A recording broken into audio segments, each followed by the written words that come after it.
वज़ीर आला सिंध सैयद मुराद अली शाह की ज़ेर सदारत अमन व अमान से मुतल्लिक आला सतही इजलास में core commander Karachi lieutenant general Humayun Aziz, वज़ीर IT Taimur Talpur, chief secretary IG Sindh, DG rangers, वज़ीर आला सिंध के पर्सनल सेक्रेटरी ACS महकमा दाखिला शरीक थे। वज़ीर आला सिंध ने 22 अक्टूबर को कच्चे के इलाके में डाकुओं के खिलाफ पुलिस ऑपरेशन को सराहा। यह ऑपरेशन बारादी जतोई जिला खैरपुर और लड़काने के इलाके में हुआ। ऑपरेशन में 6 डाकू मारे गए। 2 डाकू पठान नारिंजो और इकबाल नारिंजो पर 2-2 मिलियन सर की कीमत थी। ऑपरेशन में एक anti aircraft gun, 2 G3 rifle, 1 SMG, 1 rocket launcher और दीगर असला बड़ी तादाद में पकड़ा गया। सक्कर में उन्होंने खैरपुर के SSP को शाबाशी भी दी। पुलिस ने यह ऑपरेशन बेहतर अंदाज में किया। वज़ीर आला सिंध IG की सूबे के अमन अमान पर ब्रीफिंग। 2019 में कोई दहशतगर्दी केस नहीं हुआ, लेकिन 2020 में 1 केस हुआ। 2019 में टारगेट किलिंग के 12 वाक़यात हुए, जबकि 2020 में 8 केसेस हुए।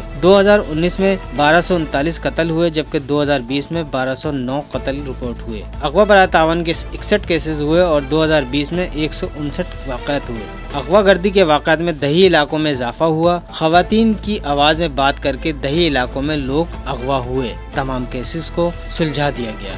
8 रबी अव्वल चुप ताज़िये के हवाले से IG सिंध का कहना था, सूबे भर में 30 जुलूस निकलते हैं, जिसमें 9 हसास डिक्लेयर किए हैं। चुप ताज़िये के लिए 12,218 फोर्सेस तैनात होंगी। 12 रबी अव्वल ईद मिलादुन्नबी सल्लल्लाहु अलैहि वसल्लम, इस दिन 947 जुलूस, 902 महफिलें होंगी। ब्रीफिंग में ये भी बताया गया कि 12 रबी अव्वल के जुलूस के लिए 47,199 फोर्सेस सूबे भर में तैनात होगी। वज़ीर आला सिंध ने फुल प्रूफ सिक्योरिटी देने की हिदायत कर दी। सचल न्यूज़, कराची।